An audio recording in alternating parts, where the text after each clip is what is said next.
현직 대통령이 대통령 신분을 유지한 채로 구속되는 상황이 일어날 수도 있습니다. 이런 전국이 안정이 되지 않았기 때문에 영향을 받는 측면이 많이 있습니다. 네, 안녕하십니까. 한겨레신문 논설실장을 맡고 있는 권태호입니다. 오늘은 윤석열 대통령의 체포영장 발부에 대해서 먼저 살펴보도록 하겠습니다. 현직 대통령에 대해서 체포영장이 발부된 것은 헌정사상 처음입니다. 앞으로도 이런 일은 더 이상 반복돼서는 안 될 것입니다. 공수처는 지난 12월 30일 0시에 내란죄 피해자 윤석열 대통령의 체포영장을 서울 서부지법에 청구했습니다. 그리고 31일 법원은 윤석열 대통령의 체포영장을 발부했습니다. 체포영장이 발부되면 7일 이내에 집행을 할 수 있게 됩니다. 현재 법원이 허락한 시간은 2025년 1월 6일까지입니다. 2025년 1월 6일 이전에 공수처가 체포영장을 집행할 수 있게 되는 것입니다. 체포영장 발부에 대해서 윤석열 대통령 쪽 반응은 놀랍다는 반응을 보이면서 이 체포영장이 불법이며 무효라는 주장을 펴고 있습니다. 변호인을 통해서 지금 윤석열 대통령 쪽이 내세우는 논리는 크게 세 가지입니다. 하나는 공수처는 내란죄에 대한 수사 권한이 없다. 이것은 맞는 말이긴 합니다. 현재 우리 수사기관 중에서 내란죄에 대한 수사 권한은 경찰에게만 있습니다. 그러나 지금 경찰과 공수처가 그 공조수사본부를 지금 꾸려가지고 같이 이 문제를 논의하고 이 수사를 진행하고 있기 때문에 대통령의 주장은 약간 억측에 가깝다고 봅니다. 그러나 또 하나 이제 두 번째 논리는 윤석열 대통령 쪽의 두 번째 논리는 뭐냐면 이 공조본이라는 것은 법에 근거가 없는 임의기구다. 법적 기구가 아니라 자신들이 그냥 만든 기구모로 여기에 불응하는 것이 법치를 세우는 것이다 라는 주장을 펴고 있습니다. 법치를 세운다고 하면서 지금까지 계속해서 수사에 불응하고 서류도 받지 않고 이런 법을 계속해서 무시하는 행태를 보여왔는데 이 수사를 받지 않는 것이 법치를 세운다는 것이 말이 좀 안 되기는 합니다. 어쨌든 정당한 권한과 수사권이 있는 기관이 응해 온다면 거기에 응하겠다라고 했는데 변호인에게 기자들이 물었습니다. 그러면 그 정당한 권한과 수사권이 있는 기관이 어디냐? 뚜렷하게 답하지 않았습니다. 윤 대통령 쪽의 입장으로 본다면 굳이 따진다면 경찰이라고 할 수 있겠으나 지금 현재 공조수사본부에는 경찰이 같이 합동해서 같이 협력하고 있습니다. 그리고 마지막 세 번째 논리는 시간과 장소를 협의하지 않았다. 공수처가. 시간과 장소는 고사하고 공수처가 보낸 서류도 받지 않으려고 했습니다. 그리고 이제 와서 시간과 장소를 협의하지 않았다라고 말하는 것 자체는 굉장히 무책임하고 궤변이라고 밖에 볼 수는 없습니다. 어쨌든 간에 이렇게 되면 이제 그 다음 문제는 집행이 남아 있습니다. 경찰이 그전에 압수수색 영장을 집행하려고 했을 때 경호처가 막아서 집행을 하지 못했던 적이 있습니다. 그러나 경호처가 그때 이 압수수색 영장을 막았던 것은 형사소송법에 국가안보 그리고 국가비밀사안에 대해서는 책임자의 허락이 있지 않는 한 압수수색을 할 수 없다라는 규정 때문에 그 법적 근거를 들어서 압수수색을 막았고 이전에도 이전 정부에서도 청와대가 압수수색 영장에 응하지 않았던 이전 관행들이 있기는 했습니다. 그걸 들어서 막았습니다마는 체포영장, 구속영장에 대해서는 이런 법적 근거가 없습니다. 체포영장은 이번이 처음이기 때문에 이전에 선례도 없었고요. 따라서 경호처가 압수수색이 아닌 인신에 관한 것에 대해서는 막는다는 것은 이것은 공무집행 방해에 해당됩니다. 심각한 범죄에 해당되기 때문에 이 경호처가 이를 막아서는 안 된다고 봅니다. 공수처는 이에 대해서 이제 경호처와 일정 조율을 하진 않고 다만 공문으로서 경고를 하겠다는 입장을 밝히고 있습니다. 만약에 경호처가 이를 막을 경우 특수공무집행 방해와 직권남용에 해당된다는 점을 다시 한번 밝히고, 그리고 추가 소환 조치는 없이 영장을 집행하겠다고 했습니다. 이렇게 되면 최악의 경우, 만약에 경호처가 윤 대통령의 체포영장을 막을 경우, 최악의 경우 경찰과 공수처가 대립하는 그런 상황을 빚을 수 있습니다. 지난번 압수수색 영장 때는 계속해서 몇 시간 동안 경찰이 대치를 하고 있다가 그냥 물러서긴 했지만, 체포영장 청구에 대해서는 그렇게 할 수는 없습니다. 윤 대통령은 어쨌든 지금도 자신은 불법이 아니라는 점을 변호인을 통해서 계속 강변하고 있습니다. 자신의 그 계엄 선포가 불법이 아니라는 이유 또한 크게 세 가지로 나눠볼 수 있는데, 하나는 계엄 선포는 대통령의 권한이었다. 그리고 두 번째는 폭동이 없었다. 그리고 그 단순한 경고용이었다. 그리고 지금 현재 그 검찰 수사 등에서 나오고 있는 총을 쏴서라도 끌어내라, 뭐 이런 대통령의 지시가 있었다는 것을 현재 윤 대통령 쪽은 부인하고 있죠. 그 전화를 건 것은 상황 파악과 격려 차원이지 특별한 지시를 한 게 아니다 라는 주장을 펴고 있습니다. 물론 대부분 다 거짓말이거나 궤변입니다. 지금까지 현재 상황은 그렇고요. 앞으로 예측을 해본다면 어쨌든 공수처는 1월 6일 이전까지 이 발부된 체포영장을 집행해야 됩니다.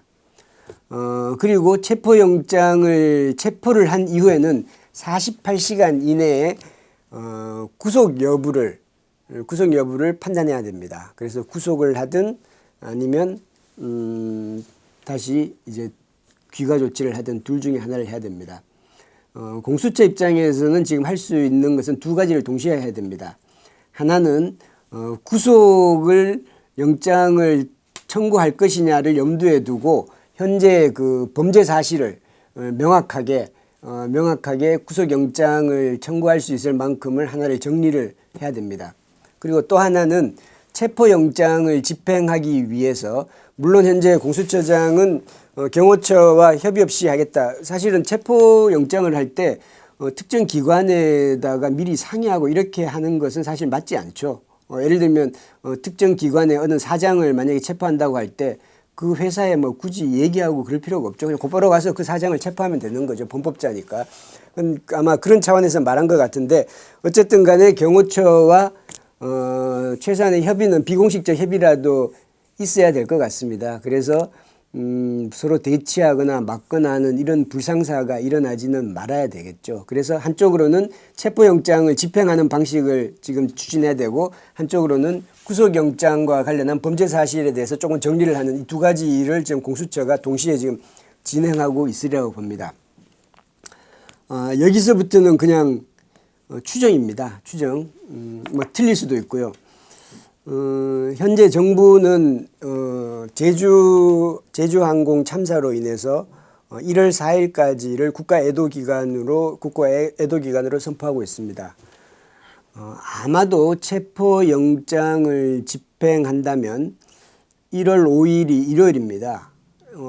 현재 체포영장 시한이 1월 6일까지이고, 그래서 아마 1월 5일 출퇴근이라든지 이런 게 좀 없는 시간을 찾아서 1월 5일쯤에 체포영장 집행을 시도하지 않을까라는 추정을 해봅니다. 그리고 만일 1월 5일 그 불가피한 상황으로 인해서 체포가 실현되지 않는다면 그 다음날 6일날 연이어서 할 수도 있는 대비를 할 수도 있기 때문에 아마 1월 5일 윤석열 대통령 체포영장이 집행되지 않을까라는 추정을 조심스럽게 해봅니다.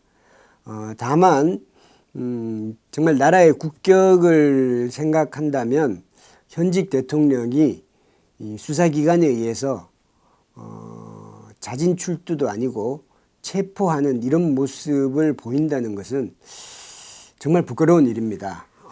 물론 마음 같아서는 어떤 분들은 그 내란을 저지르고 지금까지 한 윤 대통령이 체포되는 그런 모습을 뭐 보고 싶다 뭐 그렇게 생각하시는 분들도 많이 있겠지만 대한민국이라는 국격과 그리고 지금까지 현직 대통령으로서 있어 왔다는 점을 생각한다면 윤 대통령이 지금이라도 법의 부름에 자진 출두를 하는 것이 그나마 지금까지 지은 잘못과 과오에 대해서 조금이라도 더 큰 잘못을 저지르지 않는 일이 되지 않을까 그런 생각을 해봅니다. 그렇게 되면 경호처와 공수처가 대립하는 이런 일도 없게 되고 쉽게 말해서 아랫사람들이 모두 다 편안하게 됩니다.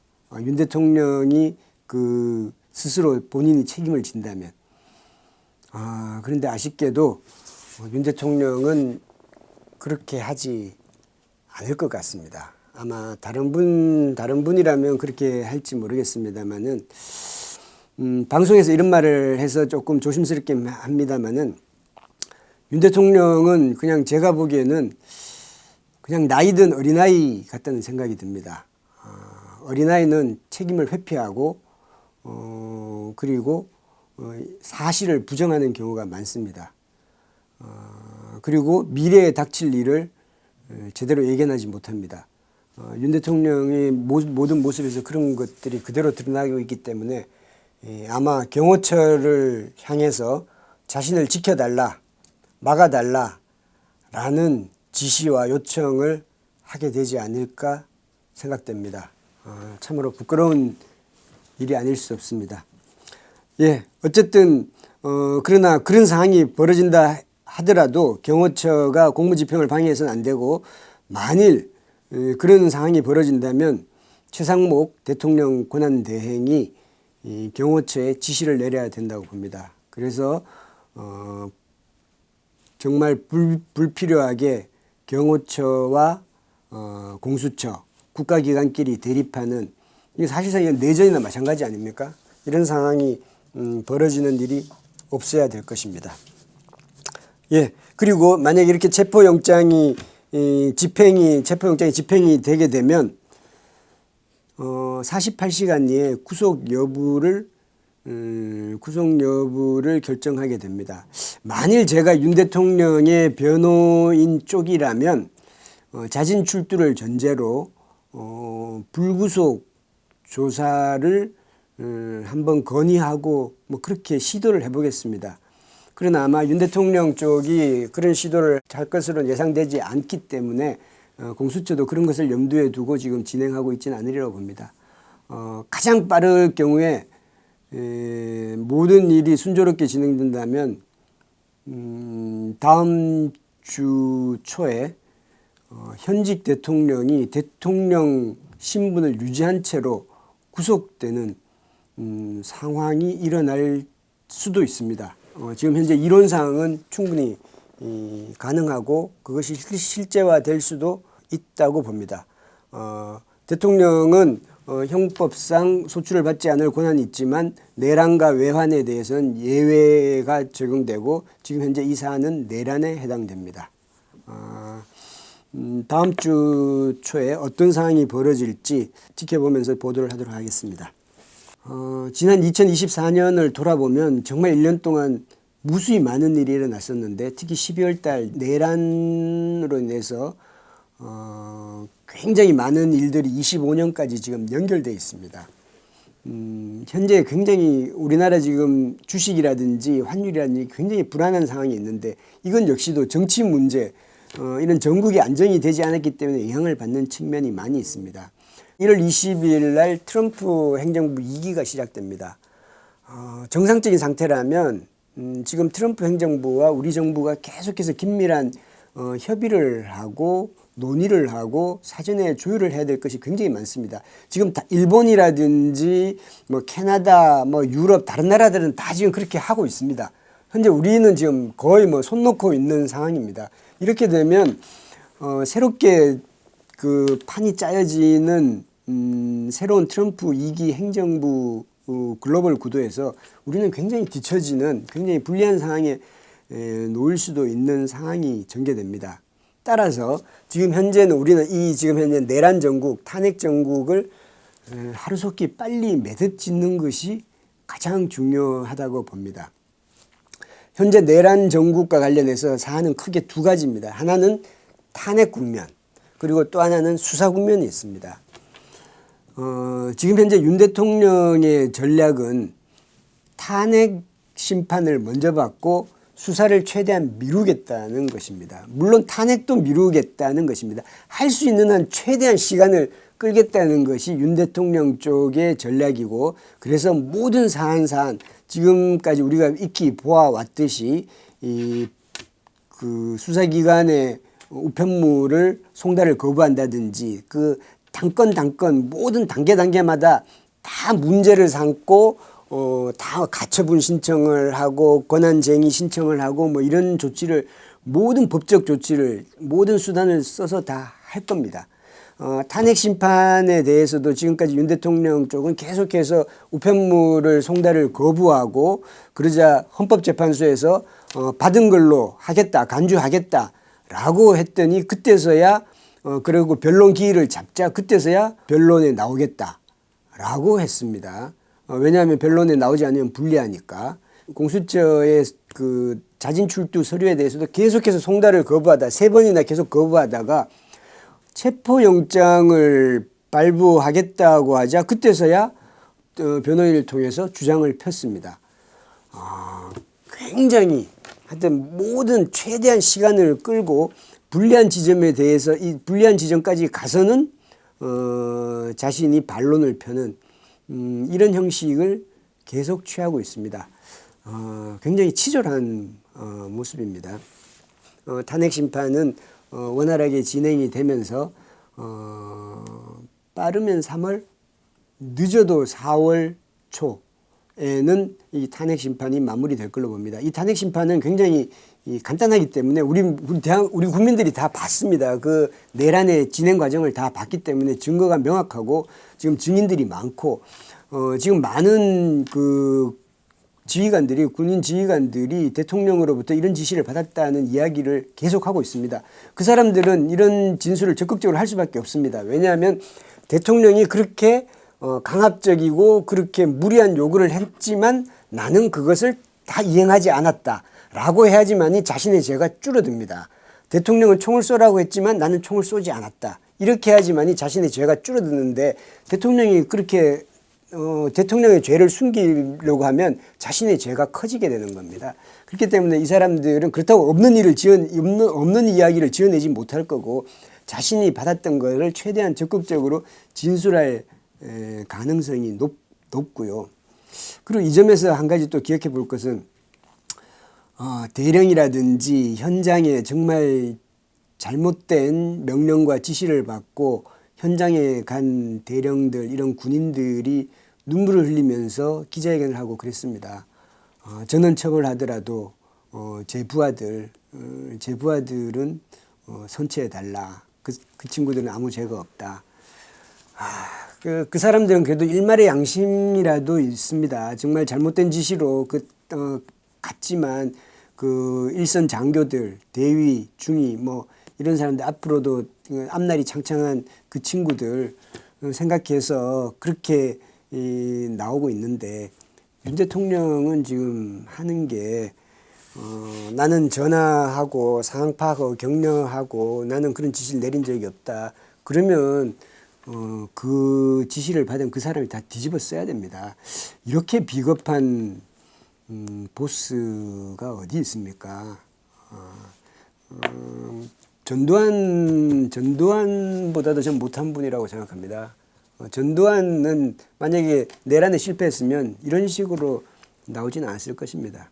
뭐 어쨌든 그건 비교가 뭐 적절하지 않다고 봅니다만은 어쨌든 이제 이 탄핵 국면이 진행이 되고요. 탄핵 국면과 또 별개로는 이 수사 국면이 진행됩니다. 그래서 탄핵 국면은 윤 대통령 파면으로 우리가 이제 박근혜 대통령 때 이미 한번 봐왔던 일이죠. 윤 대통령 파면으로 결정이 나고요. 윤 대통령 파면은 빠르면 3월, 늦어도 4월 초에는 헌법재판소로부터 결정이 나지 않을까 생각됩니다. 그렇게 되면 60일 이내에 대선을 치르게 됩니다. 그러면 빠르면 5월, 늦어도 6월에는 대선을 치르게 되고 헌법재판소의 결정 직후에 빠르게 이제 대선 국면으로 확 쏠릴 겁니다. 그렇게 되면 국민의힘에서도 이제 대선 후보를 낸다고 할 거고 아마 뭐 단일화 뭐 이런 이야기들이 계속 나올 거고 그리고 이제 민주당에서도 이제 뭐